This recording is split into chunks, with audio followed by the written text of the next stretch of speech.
We've heard from a lot of you today about the GHSA Soccer State Championships and the impact the gas shortage is having on travel.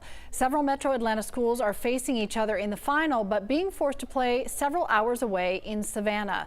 That's because GHSA predetermines its venues, and they try to pick centralized venues for the state, although for smaller schools, that did not happen this time.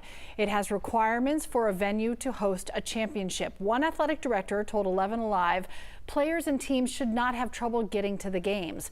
Buses typically have their own gas supply, but parents, grandparents, and fans are understandably frustrated.